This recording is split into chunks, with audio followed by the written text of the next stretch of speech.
but afternoon for you. Yeah, as you can see, got my tattoo done in homage for my late grandma, my favorite. Yeah, looking nice. Once it heals up, it'll be beautiful. But yeah, so once again, this is the post UFC 263 recap. Now, on our last video, as we said, the Vehement is just more than just music video reactions and podcasts about entertainment, films, things like that. We also do know a bit about sports, so we are going to be incorporating a lot more. Now, on my last video, I actually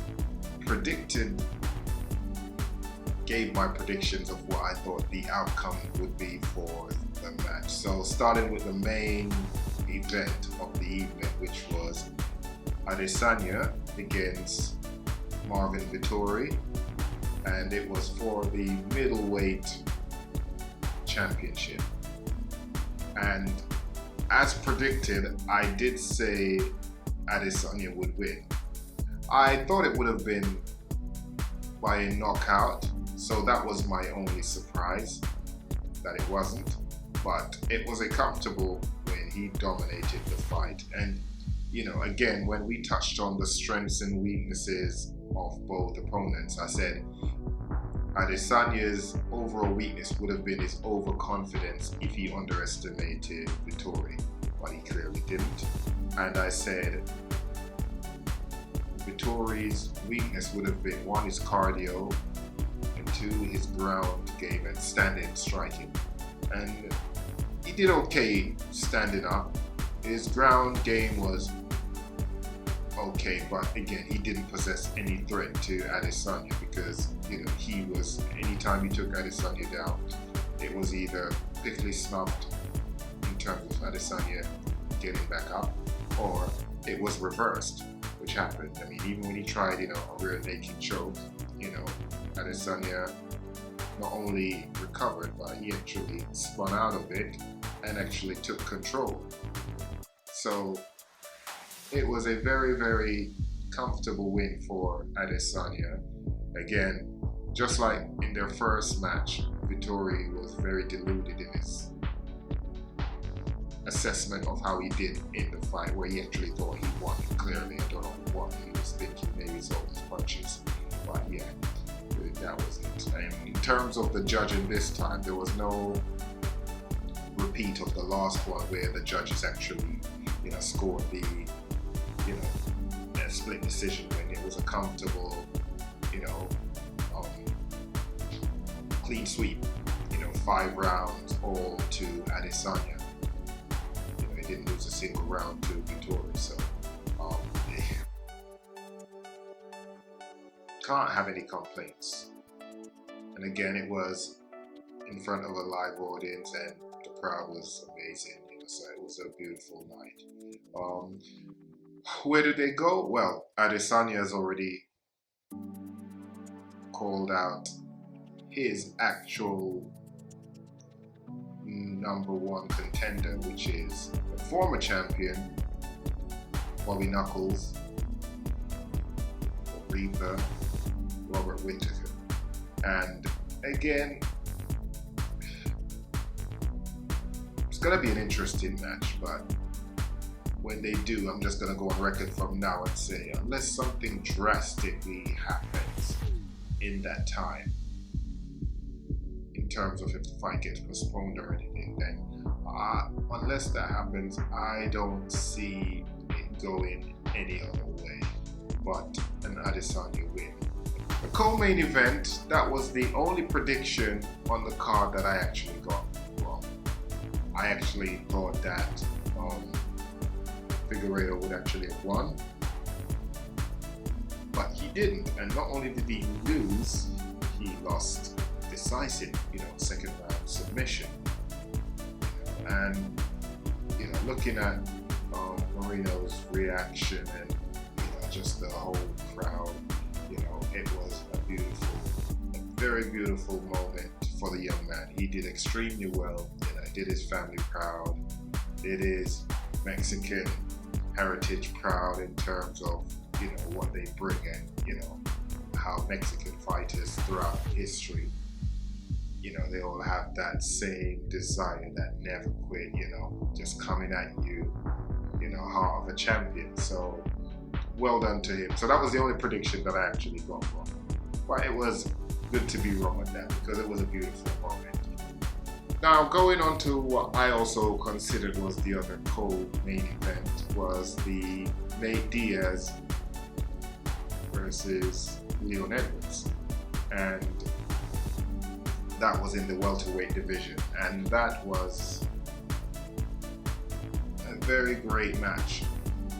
Also, that was a prediction that I actually got correct as well. I did say, even though I love Diaz, I actually think that Edwards would win, just for the simple fact that Edwards is young. He hasn't had the success that Nate has had, and therefore he's going to have that hunger, that drive, and it actually showed much of the first 4 rounds. And again, everything that I said would actually happen, exactly it happened in that sense of Diaz will get cut and he will bleed, and after time he looks worse than what he actually is, just because he's got a lot of scar tissue. And the Diaz brothers are known for getting cuts and bleeding. So even if you're not even doing much damage in terms of them being incapable of continuing fighting, they just look a mess. But they're okay. And Nate was clearly okay. And it was pretty comfortable for Leon, for the first 4 rounds. I mean, even when he took down Nate, Nate was not really in any trouble. We all know Nate is a black belt in Brazilian Jiu-Jitsu, so that was never an issue. But the only thing that surprised me was, going into normally the 4th and the 5th round, that's when you get to see Nate Diaz starting to, pick up momentum, which he did, but he didn't until like the last few minutes of the 5th round, and literally he could have won the fight. He rocked Leon Edwards so good with a left hand, and rather than just going for the kill, because literally he was on wobbly street, he was all over the place. Edwards would have been, if Diaz had gone in like he did in his previous bout, like with McGregor for instance, when he just started throwing punches in bunches from all sorts of angles, and McGregor literally just about survived. But if he had done that to Leon Edwards, he would have won, because Leon Edwards was in no position to recover. He was actually out for the kill.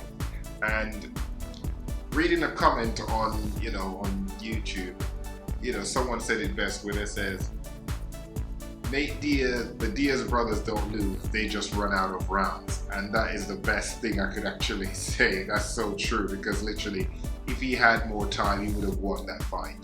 But you had 25 minutes, so you should have done more. But again, I guess it's the path that their careers are on, where Leon Edwards is more hungry, a young lion trying to make his way, whereas Diaz, he's kind of been there, he's at the pinnacle of success, he's where he wants to be. So it's more about a good fight for him than opposed to like, I'm going for this belt or that belt. Because if he wanted a title shot, he could have got one, just based on the pay-per-views and the interest that would come in from the crowd. So that would never have been an issue. So that was that for that. And my other prediction, which I did, which was the Bilal Muhammad fight, I actually got correct as well. So all in all, I would say I was very pleased with that card. Where do they go from here? Well, for Edwards, I think the next logical step for him would be a fight against the champion Kamaru Usman, but he's fought him before and he's lost. So I suppose if he really wants to cement himself where there's no question about who should get the title shot next, as the next title shot fight literally is going to be it's going to be a rematch of Colby Covington against Kamaru Usman. So I think the next best thing for Leon Edwards now would be to actually have that grudge match against, Jorge Masvidal, who gave him the 3-piece and a biscuit in London. So I think that's what would be best now. You know, that could be like a co-main event on that card. So it could be the main event would be Kamaru Usman against Colby Covington 2, and the grudge match of, you know, Masvidal against Edwards. And should he come through that, then he gets to have another crack at the champion, Kamaru Usman. And then once Usman, if Usman is successful against both Colby Covington and Leon Edwards, should they both come through those fights, then what's next for Kamaru Usman? Because he's actually dominated everyone, some twice. So that's it. But all in all, I would say it was a very, very good card. And yeah, let's just see where we go from here now. So I hope you all enjoyed. And like I said, like, share, subscribe, and